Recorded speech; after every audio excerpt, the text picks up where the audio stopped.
Podcast dans lequel aujourd'hui je vais vous parler du pantalon. Un pantalon peut-il être féminin? Dans notre société où effectivement tout le monde s'habille de la même façon et hommes comme femmes portent des pantalons, c'est vrai que on peut se demander si la question n'est pas un peu bizarre, mais voilà, je travaille sur le sujet depuis très très longtemps. C'est le cœur du sujet justement du blog, donc n'hésitez pas d'ailleurs à aller faire un tour sur le blog, vous trouverez pas mal d'articles à ce sujet, pas mal de témoignages également, et vous verrez que le sujet n'est pas du tout anodin.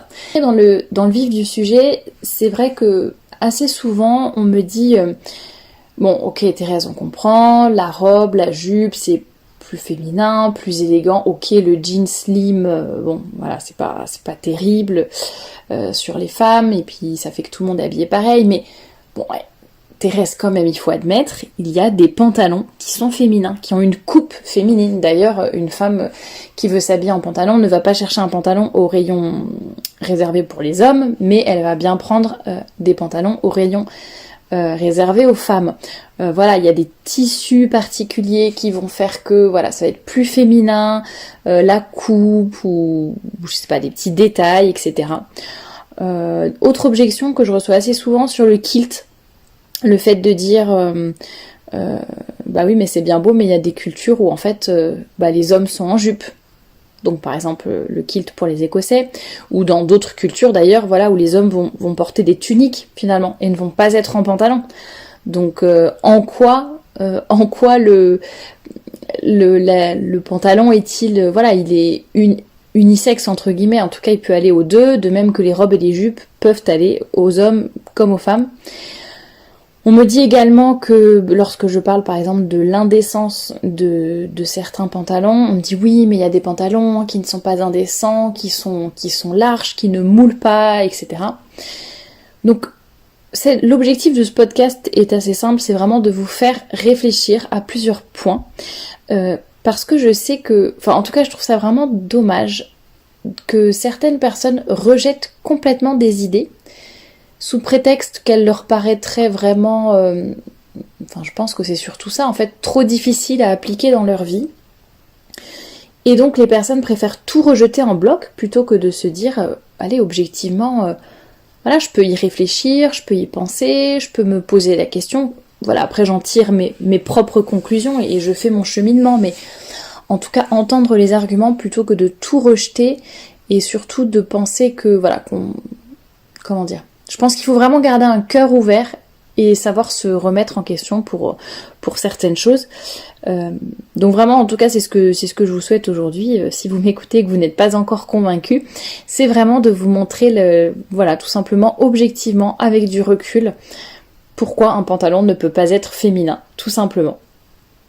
Alors, une objection que je reçois également, c'est de dire oui, mais parfois pour des raisons de sécurité, par exemple si on prend les transports en commun assez tard dans certains quartiers à Paris, voilà, vaut mieux être en pantalon.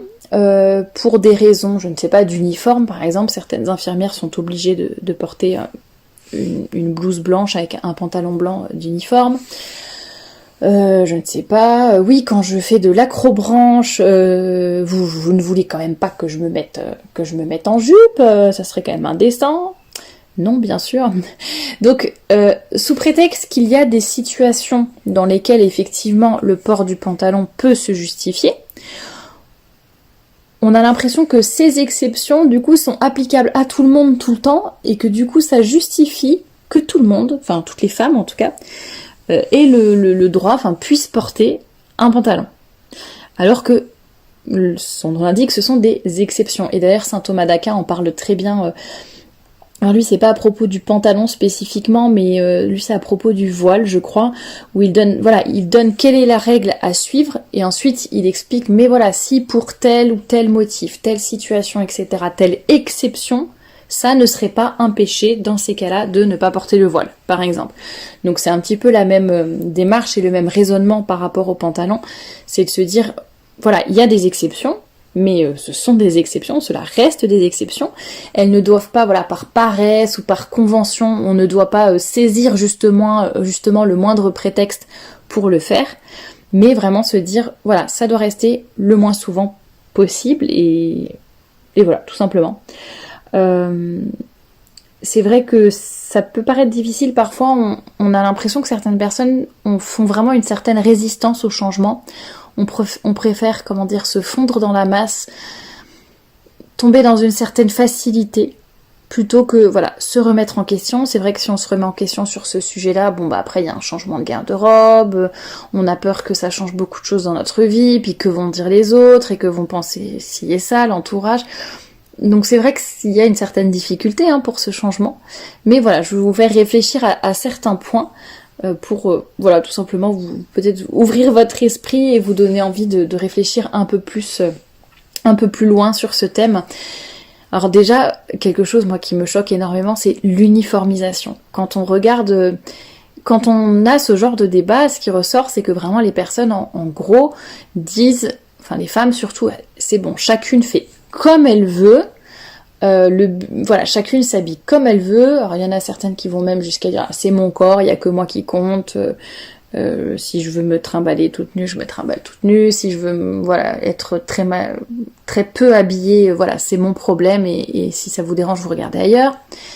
Mais sans aller aussi loin, il y en a quand même qui ont cette mentalité de dire chacune doit être libre, doit s'habiller comme elle veut, c'est l'intention qui compte, etc.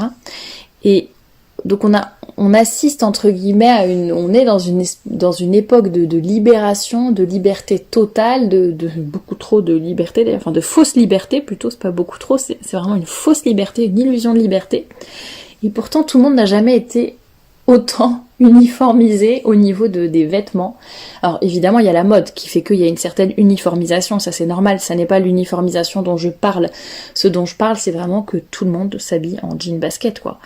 Après ça dépend peut-être dans quel quartier vous vivez, dans quel pays, campagne, ville, etc. Mais moi ça me choque, très très souvent je vois dans la rue des familles entières en jean, et je me dis c'est super triste, les vieux, les jeunes, les maigres, les bien en chair, les hommes, les femmes, les petits, les grands, tout le monde, quelles que soient les caractéristiques, tout le monde est en jean, tout le monde est habillé pareil, c'est quand même hyper dommage. Alors on peut se poser la question, êtes-vous vraiment libre de vos choix vestimentaires? Est-ce que vous pensez réellement qu'en mettant des pantalons, des jeans, etc., est-ce que vous pensez réellement que c'est là que se trouve la vraie liberté pour vous en tant que femme, ou est-ce que c'est plutôt une uniformisation, se fondre dans la masse, faire comme tout le monde, ne pas apprendre à vraiment réfléchir par soi-même et se positionner sur ces points-là.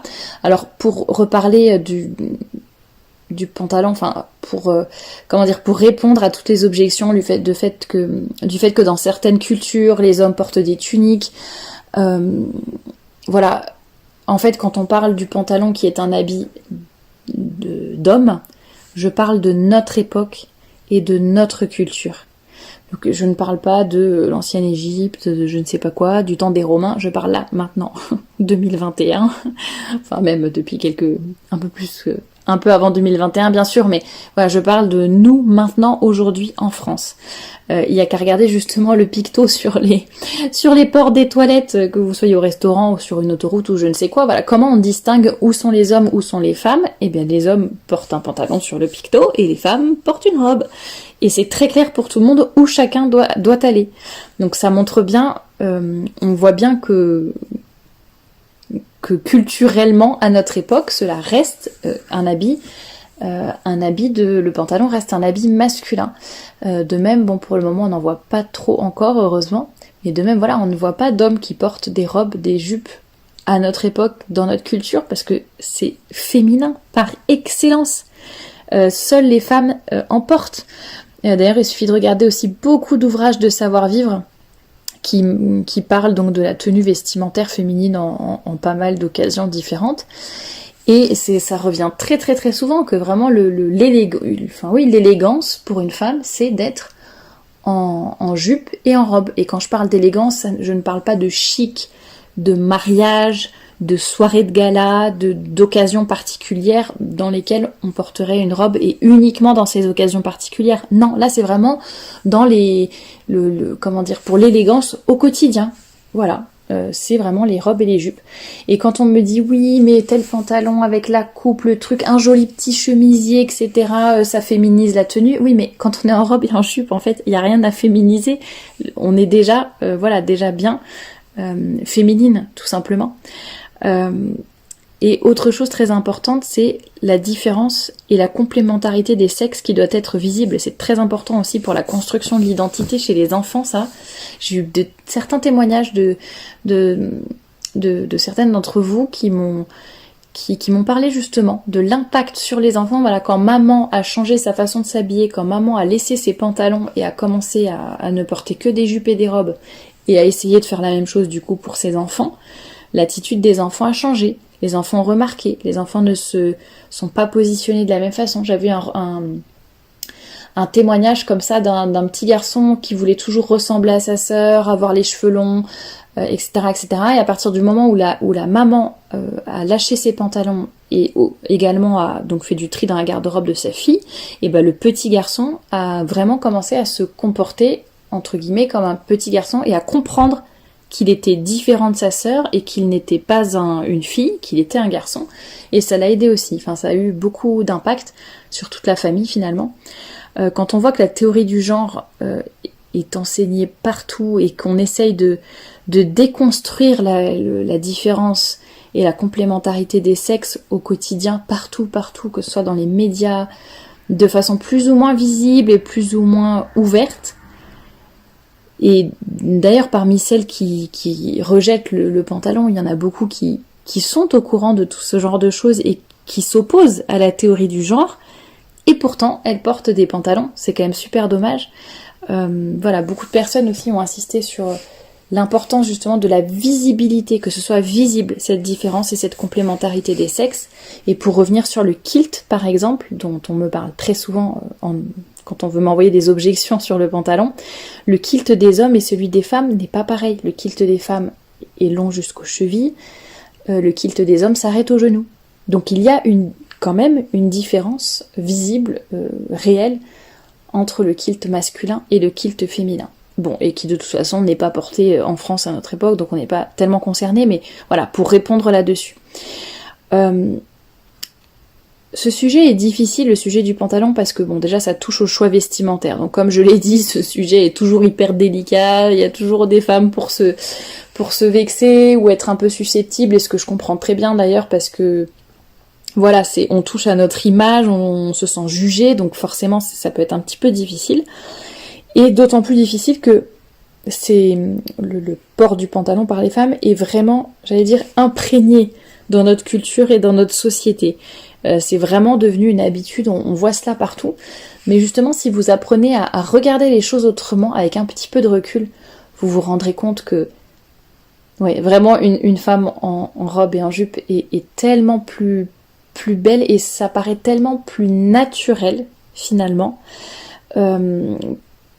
Au début, d'ailleurs ça me fait rire parce que j'ai eu un témoignage, je crois que c'était hier ou avant-hier, d'une personne qui me disait ce qui m'embête, c'est que maintenant, à force d'écouter mes podcasts, de lire mes articles, le cheminement qu'a fait cette personne, cette lectrice, elle me dit mais le problème c'est que maintenant je vois la laideur, je vois l'impudeur, je vois l'immodestie, maintenant ça me saute aux yeux quoi. C'est vrai qu'avant quand on baigne dedans, qu'on ne fait pas attention, qu'on est nous-mêmes dans le moule, voilà, c'est normal et faut vraiment qu'il y ait quelque chose de très vulgaire ou qui sorte un peu, qui soit vraiment un peu poussé ou extrême pour que ça nous saute aux yeux, mais c'est vrai que sinon quand on est dedans on fait pas du tout attention, alors que quand on chemine soi-même sur la modestie, sur la pudeur, sur la féminité, sur l'élégance, après c'est vrai que le laid, l'immodeste, l'indécent nous saute plus aux yeux, nous agresse d'autant plus, entre guillemets.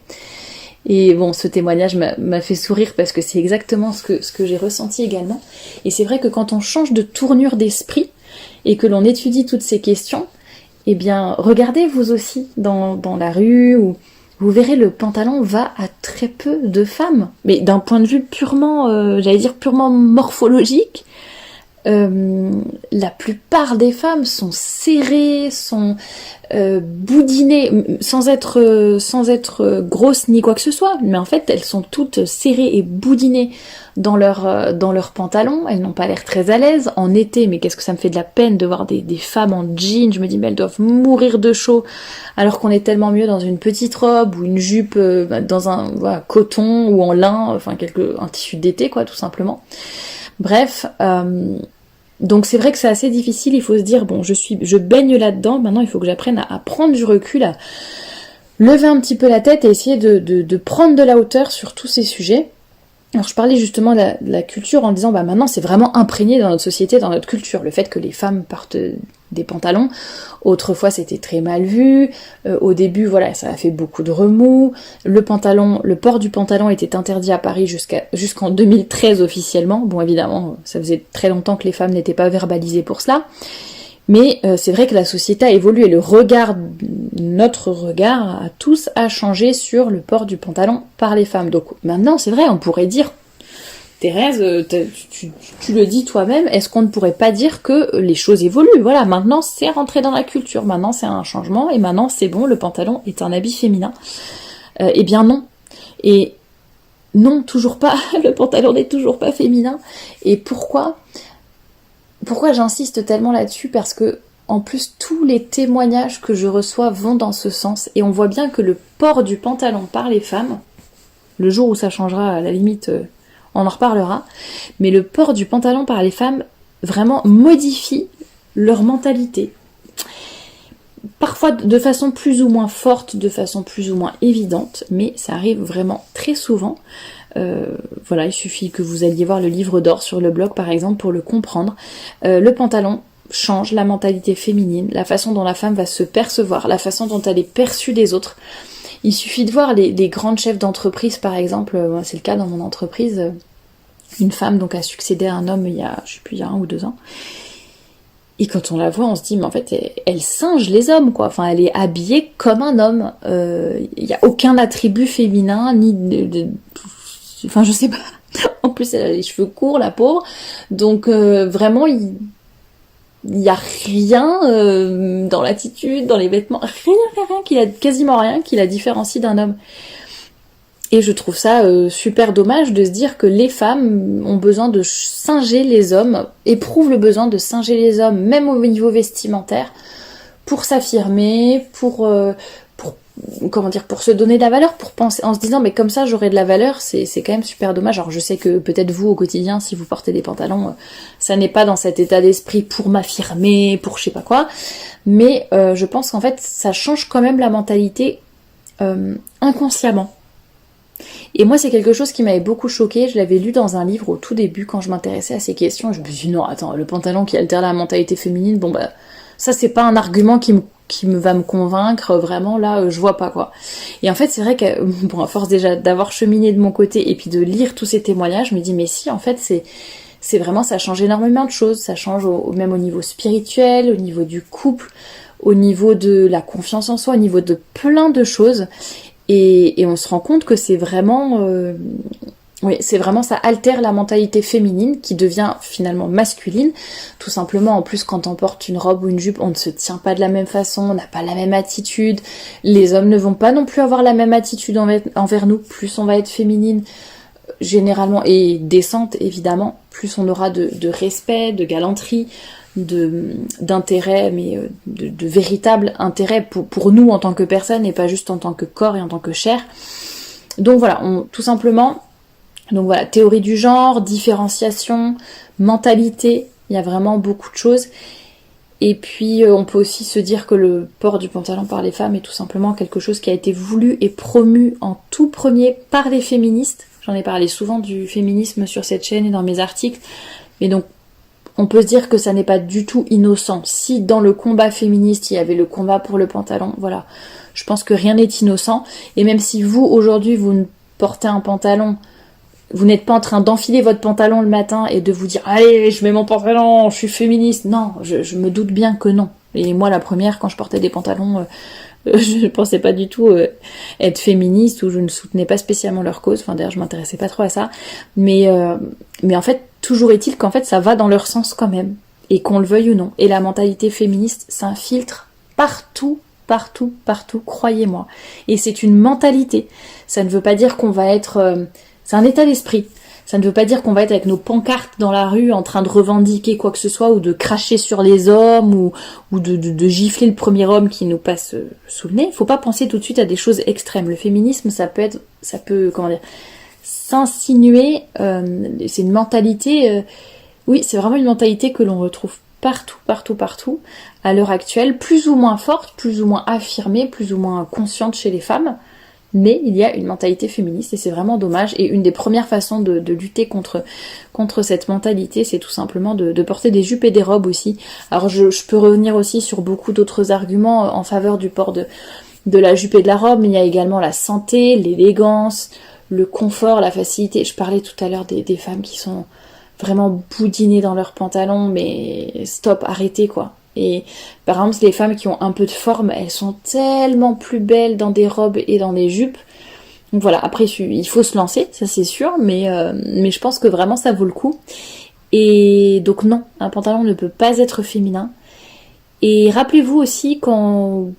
Voilà, toutes celles qui me disent oui, mais quand il neige, mais quand il fait froid, mais quand il pleut, mais quand je fais du vélo, mais quand ceci, quand cela, quand je suis en train de couper du bois, j'en sais rien. Bref, souvenez-vous qu'autrefois, il n'y a pas si longtemps que ça finalement, les femmes faisaient tout en jupe et en robe.